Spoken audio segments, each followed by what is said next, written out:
Hi everyone, my name is Tina and I am presenting on the city of Hazaribagh, which is located in the country of Bangladesh. Hazaribagh is still known today as one of the most polluted cities in Bangladesh due to the city being a large hub for tanneries. So the purpose of this presentation is to give you a brief overview of the tannery processes, the tannery's effect on the main river, which is Buriganga, as you can see in the image, and the conditions suffered by the residents, the environment, and the livestock due to the tanneries. So the table of contents is as follows. Go into the tanning process in Figure 1, give you a visual representation of chromium concentration per liter of wastewater. Figure 3 will be the biochemical oxygen demand in the Buriganga River. Figure 4 will be the human diseases that are due to the tanneries and the toxic wastewater. Figure 5 will be the effects on the livestock, as you can see in the picture, and then summary and references. So tanneries are the process in which hide or skin from animals are made into leather. There are 270 tanneries in Hazaribagh, which employ about 12,000 workers. Every day, 22,000 cubic liters of toxic waste is accumulated into the main river, Burganga, which includes the carcinogen chromium. And discharging of this high level of chromium into the wastewater is a major concern in leather processing. Chromium is used to stabilize against biodegradability, but not only does chromium shed into the Burganga, it is absorbed by sediments and into the groundwater that many of the residents drink. In leather processing, the hide and skin has to pass through numerous operational steps, as you can see in the diagram, but it's not really until you get to pickling that chromium is used by 90% of the tanneries. So you can imagine that chromium is the main pollutant amongst these tanneries, and it is known to cause severe respiratory, pulmonary, and skin diseases. So figure 2 shows us the chromium concentration that is taken by many different tanneries in Hazaribagh.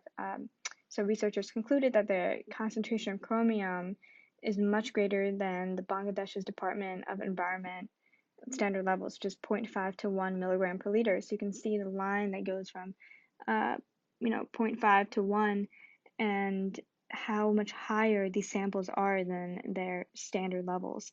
You can look at the sample number 8, which is about 20, which is about 19 times higher than what it is recommended that it should be. Figure 3 shows a Burganga's BOD over time. BOD is a biochemical oxygen demand that measures the effects that the discharged water has on the environment. So the lower the BOD, the higher and the better the water quality is. So basically, it shows us the health of the water, the quality of the water. You can see that the acceptable BOD levels are less than 6 milligrams per liter. But from 85 to 04, you can see that they've been increasing and especially jumped in 04, which means that the water quality, at least in 2004, was highly unacceptable. And it continues to progress that way as there are no restrictions on what the tanneries can dump into the water. Figure 4 shows us the disease due to tanneries and the tannery process.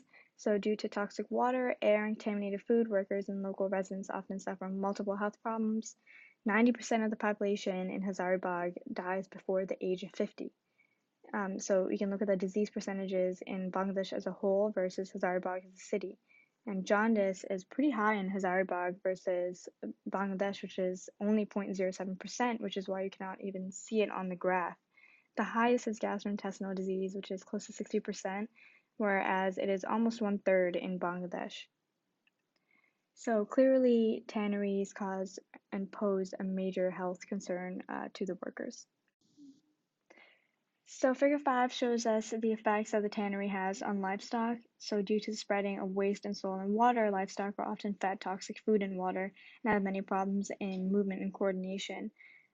As you can see that many livestock have died from skin diseases rather than other diseases. It is important to note that the farmers really rely on livestock for food since the Buriganga became so polluted and marine life has died ever since. So, in summary, Hazaribagh is one of the world's most polluted cities, and it continues to cause serious diseases to the workers and the residents and the livestock of the area. The water lost all of its marine life, as I said, due to the harsh chemicals, and proper disposal methods and protective gear are not established nor used by the workers, which is why many have many diseases of the skin and respiratory. Most illnesses are left untreated as the workers receive about $2 a day or less. And the Bangladeshi government does not recognize the right to the health in spite of international law, including efforts from the UN to really mitigate this tannery pollution. And this is my citations page. Thank you so much for listening.